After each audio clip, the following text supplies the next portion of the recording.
schooling. Everybody wants these things changed now. Classroom climate and management. Management, I said it's with love. Time. What about the timetable? Those days. Any idea? Yes.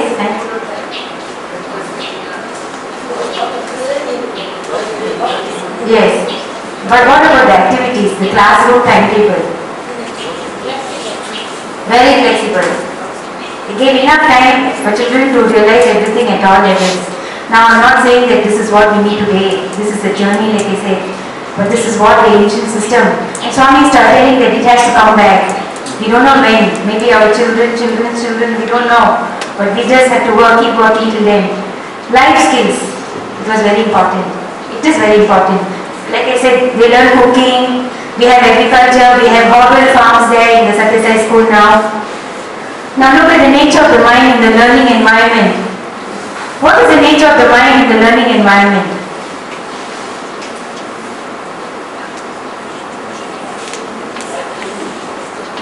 Yes, it should be active, dynamic and constantly curious. What you said is right, constantly. How do we get children to be constantly curious? They cannot have much things in their subconscious mind. You know, they have something coming up. Yes, they have to be very active. And you see, we are always saying active. There's one more thing that we need to be also. Creative. We just did in the morning. Silent. They should also know silence. Unless we teach them that they won't know what silence is. So it has to be calm and active. Both. They need to know both extremes. Books. There were no books, like I said. Oral communication, heart to heart.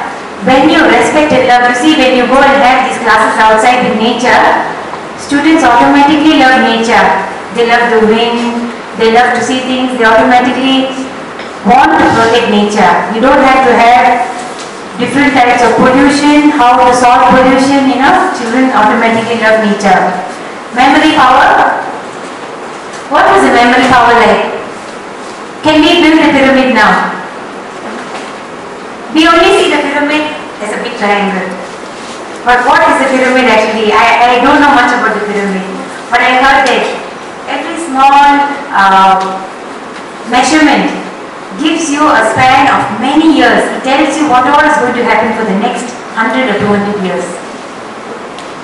You see, this is the interest which I was curious.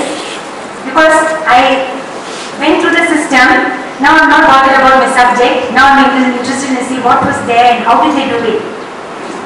And why did they do it. Their memory power was very high for one thing. Second, they worked together in unity. They all only looked at the goal, not at themselves. So that was second. Third, no computers, but how did they remember the information? You see, the mind was so calm that they could remember everything. Your memory power, we say, children, you do meditation, you will have concentration. But once you have concentration, what happens? You are able to focus on the goal. Okay, we have the goal now. But then how do you look? How do you have memory power? Yes, the discipline, so many things follow it. So these are things which we can help with our children to increase their memory power. We need to now try to get them to calm down. Have you heard of the experiment that was done in South Africa with the boy, with the egg? They took an egg and then they did the experiment with very loud rock music. And do you know what happened to the egg? It became a boiled egg. That's the effect of music on the egg. So what about our children? My son still listens. I find it very difficult. See, that is why they can't concentrate. Even sometimes we need to have music playing and then only we can do some work. So we have two minds, objective and subjective mind. Now what happens is we are only using one mind. The other mind is concentrated on the music. We also learn it by heart. Slowly, with repetition. Now Swami's focus will slowly bring us both. two minds into one. So we did not want to listen to the music, we just focus on the goal. So children, if they are switching on music, you've got to tell them no. Because that music removes their memory power. We say it's very nice, we calm them. But you know what kind of music children listen to nowadays?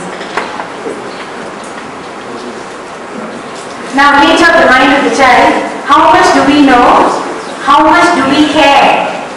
As Balakas teachers or teachers, how much do we know about the child? How much do we care about the child?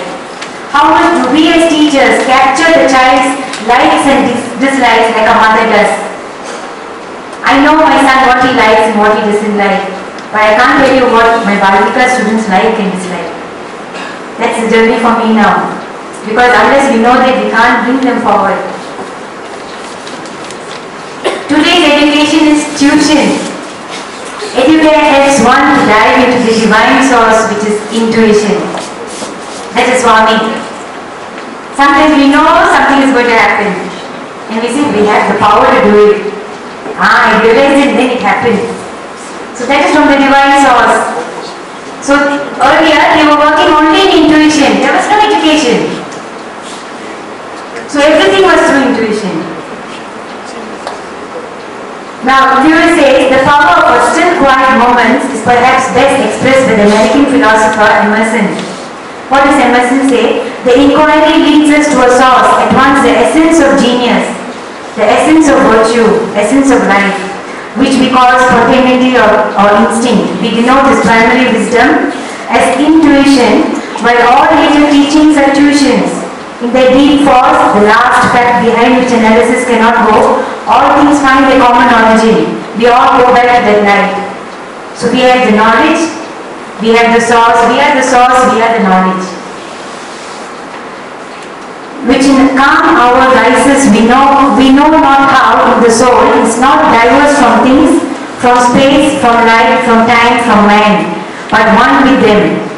And proceeded obviously from the same source when the life and also being, which means that we come from the light and the light comes from us.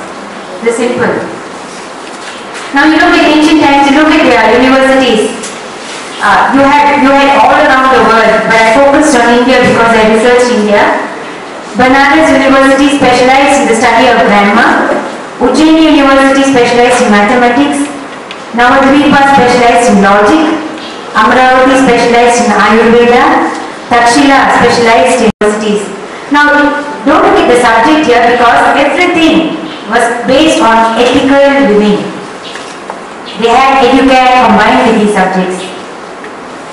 This was during the time of Ashoka, when Buddhism reigned.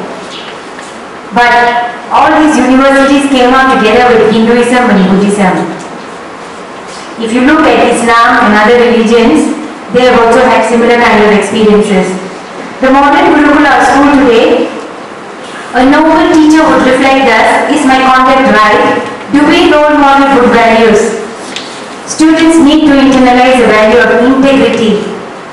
We don't know what integrity is, we're trying to find out. Children also must learn that, but before that we need to realize what integrity is. Swami has given it to us in 5 human values, that is nothing but integrity. We also need to realize the duty of teachers is to consider teaching as a noble profession. We have to realize that otherwise Satyasai schools will not be different from any other school. How can we make Satyasai mission different from other schools? We would like all schools of the world to join as one. That's our ultimate aim. But what is different here in this school from other schools? That we need to think about. And how can we work towards it? Can we achieve the goal?